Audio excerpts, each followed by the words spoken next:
முருகா, நீ எப்படி இந்த வேலில் அவனை சூரனை நீ வென்றியோ அதே மாதிரி இந்த தீய சக்திகளை விஜய் வென்று அவர் ஆட்சியில உட்காந்து மக்களை எல்லாரும் அவரை காப்பாற்றணும். அவரு மக்கள் மனசுல ஃபுல்லா இடம் பிடிச்சிட்டாரு.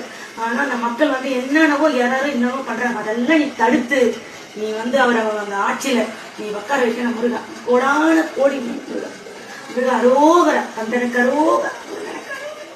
எப்படியா நான் உண்மையிலே கேட்க முடியும்.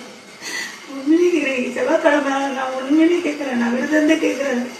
அவரால் ஒரு மனுஷனுக்கு நல்லது செய்ய வர மனுஷனுக்கு இவ்வளோ டார்ச்சல் கொடுக்க கூடாது. அவங்களெல்லாம் நீ நீ என்ன பண்ணணுமோ உன் வேளால் அவங்களை ஏதாவது பண்ணு அதை விஜய் வரவே இல்லை. நீ எப்படி அப்பா அம்மாவை விட்டு என் நாடு என் மக்கள் என்று நீ தனியா உனக்குன்னு ஒரு கோயில் உனக்குன்னு ஒரு ஊர் மக்களை காப்பாத்துறதுக்கு நீ வந்தியோ அதே மாதிரிதான் விஜய் வரன்ற. அதே மாதிரிதான் விஜய் மக்களை காப்பாத்துறதுக்கு நான் வரேன்னு மாத்தட்டி நெஞ்சு தட்டி சொல்றாரு. அதே மாதிரி நீ எப்படி அதே மாதிரி விஜய் சிஎம் ஆகி அந்த சேர்ல உட்கார் ஒரு கையில பாத்தீங்களா எல்லாரும் உன் வேலைதான் கொடுக்குறாங்க. உன் வேலைதான் கொடுக்குறாங்க. வேலைதான் 40 வேலை குத்துறாங்க, நெருப்பு மதிக்கிறாங்க, தீ மதிக்கிறாங்க, எல்லாமே பண்றாங்க. அதே மாதிரி நான் கூட என்னால முடிஞ்சது நான் செய்யற முடியும்.